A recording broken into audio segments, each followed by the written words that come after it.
NDA চৰকাৰৰ তৃতীয়বাৰৰ বাবে শপত গ্ৰহণ অনুষ্ঠান অনুষ্ঠিত হ'ব খানাপাৰা অসম ৰাজ্যিক পশু চিকিৎসা মহাবিদ্যালয় খেলপথাৰত আৰু ইতিমধ্যে তাৰে প্ৰস্তুতি তুংগত হৈ উঠিছে আৰু কিছু সময়ৰ পূৰ্বে ইয়াত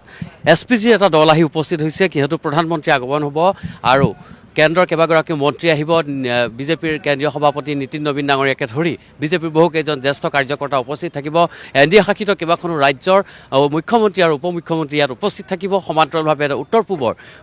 NDA শাসিত যিকেইখন ৰাজ্য আছে প্ৰত্যেকখন ৰাজ্যৰে মুখ্যমন্ত্ৰীসকল ইয়াত উপস্থিত থাকিব গতিকে নিৰাপত্তা ব্যৱস্থা যথেষ্ট কটকটীয়া কৰি তোলা হৈছে আৰু আজিৰ প্ৰায় খানাপাৰা অসম ৰাজ্যিক পশু চিকিৎসা মহাবিদ্যালয় খেলপথাৰৰ এই খেলপথাৰখন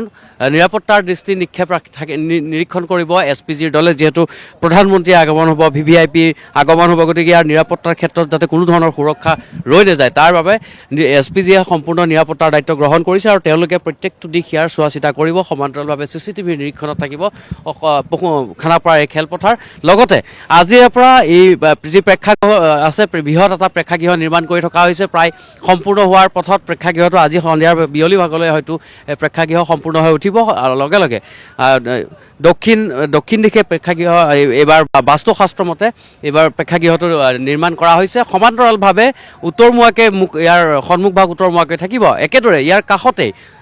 দক্ষিণ দিশত আৰু এটা সৰুকৈ প্ৰেক্ষাগৃহ নিৰ্মাণ কৰি থকা হৈছে তাত হয়তো যিসকল ইয়ালৈ আহিব খোৱা বোৱাৰ ব্যৱস্থা কৰাৰ সম্ভাৱনা আছে তাত সেইটো প্ৰেক্ষাগৃহত একেদৰে এইবাৰ 2 লক্ষাধিক লোক সমবেত হ'ব পৰাকৈ প্ৰেক্ষাগৃহটো নিৰ্মাণ কৰা হৈছে যিহেতু ৰাজ্যৰ প্ৰত্যেকখন জিলাৰ পৰা মণ্ডল আৰু বুথ কমিটিৰ বিষয়ববীয়াকে ধৰি বিজেপিৰ যিসকল কৰ্মকৰ্তা আছে বা যিসকল শুভাকাংক্ষী আছে সদস্য আছে সকলো আহিব সাধাৰণ ৰাইজো যিহেতু আহিব আৰু প্ৰধানমন্ত্ৰীৰ আগমনৰ লগে লগে ইয়াত যথেষ্ট সংখ্যক লোকৰ সমাগম হ'ব ইয়াৰ পূৰ্বে যেতিয়া চৰকাৰে শপত গ্ৰহণ কৰিছিল তাতো প্ৰায় কেইবা লক্ষাধিক লোকৰ সমাগম হৈছিল কিন্তু এবাৰ আশা কৰা হৈছে প্ৰায়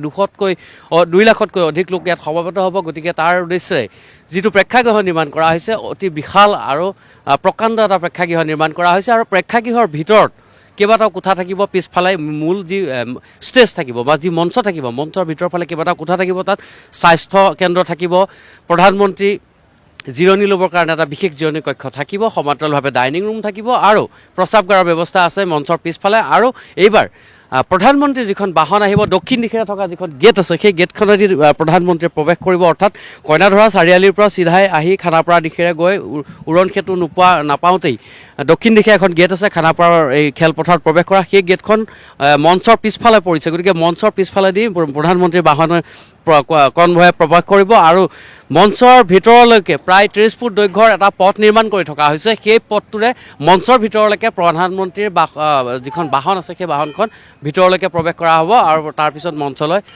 উঠি যাব প্ৰধানমন্ত্ৰী গতিকে এই যি প্ৰেক্ষাগৃহ নিৰ্মাণ কৰি থকা হৈছে ইয়াৰ নিৰাপত্তাৰ ক্ষেত্ৰত যাতে কোনো ধৰণৰ অসুবিধা নহয় অসম আৰক্ষীয়েও নিৰীক্ষণ কৰি আছে আৰু আজিৰ পৰা যিহেতু SPGয়ে নিৰীক্ষণ কৰিব আৰু এতিয়া এই মুহূৰ্তত SPGৰ এটা দল আহি নিৰাপত্তাৰ দিশসমূহ পৰীক্ষা কৰিছে তেওঁলোকে আৰু আজিৰ পৰা তেওঁলোকৰ নিৰীক্ষণত থাকিব যাতে কোনো ধৰণৰ নিৰাপত্তাৰ ক্ষেত্ৰত ত্ৰুটি ৰৈ নাযায় VVIP সকলৰ যাতে নিৰাপত্তা বিঘ্নিত নহয় তাৰ বাবে প্ৰতিটো ক্ষেত্ৰতে দৃষ্টি নিক্ষেপ ৰাখিব আৰু লগতে CCTV মনিটৰ কৰা হ'ব প্ৰত্যেকটো দিশ খেলপথাৰলৈ অহা যোৱা কৰা প্ৰত্যেকটো দিশ তেওঁলোকে চোৱা চিতা কৰিব আৰু যান বাহন প্ৰৱেশৰ ক্ষেত্ৰত হয়তো অতি শীঘ্ৰে কিছু নিৰ্দেশনা দিব কাৰণ যান বাহনৰ প্ৰৱেশৰ ক্ষেত্ৰতো কিছু সমস্যা আছে গতিকে কোন দিশে যান বাহন প্ৰৱেশ কৰিব বা ক'ত ৰখা হ'ব কোনখন গেটেৰে সাধাৰণ লোকসকল আহিব বিজেপি কাৰ্যকৰ্তাসকল আহিব বা যিসকল লোকে এই অনুষ্ঠান চাব বিচাৰে তেওঁলোক আহিব সেই সম্পৰ্কে অতি শীঘ্ৰে নিৰ্দেশনা পালন কৰিব কিন্তু এই মুহূৰ্তত যদি আমি কওঁ যে খানাপাৰাৰ এই পশু চিকিৎসা মহাবিদ্যালয় খেলপথাৰ যুদ্ধকালীন এক প্ৰস্তুতি দেখিবলৈ পোৱা গৈছে কিন্তু কিছু সময়ৰ পূৰ্বে ইয়াত হেমাংগ ঠাকুৰীয়া আহি উপস্থিত হৈছিল তাৰ পূৰ্বে মন্ত্ৰী প্ৰশান্ত ফুকন ডাঙৰীয়া আহি পেলাই ইয়াৰ পৰিস্থিতি পৰ্যবেক্ষণ কৰি গৈছিল বা কিমান দূৰ আগবাঢ়িছে তাৰ বিষয়ে বুজ লৈ গৈছিল আৰু আজি সন্ধিয়াৰ ভাগলৈ কেইবাগৰাকীও বিজেপিৰ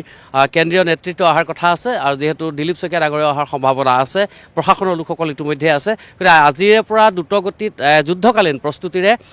এই প্ৰেক্ষাগৃহ বনোৱাৰ কাম চলি আছে আৰু 12 তাৰিখে যিহেতু শপত গ্ৰহণৰ অনুষ্ঠান আছে গতিকে তাৰ পূৰ্বে সকলো সাজু হৈ উঠিব লাগিব সেই উদ্দেশ্যৰে প্ৰত্যেকজন বিজেপিৰ কাৰ্যকৰ্তা প্ৰশাসনৰ লোক সকলোৱে ইয়াত নিৰবিচ্ছিন্নভাৱে ধাৰাবাহিকভাৱে তেওঁলোকে ইয়াৰ কাম কাজ পৰ্যবেক্ষণ কৰি আছে আপুনি বিচৰা বাতৰি পাব কেৱল নিউজ 18 এপত নিউজ 18 এপ ডাউনলোড কৰিবলৈ স্ক্যান কৰক এই QR কোড গুগল প্লে ষ্টৰতো পাব এই নিউজ 18 এপ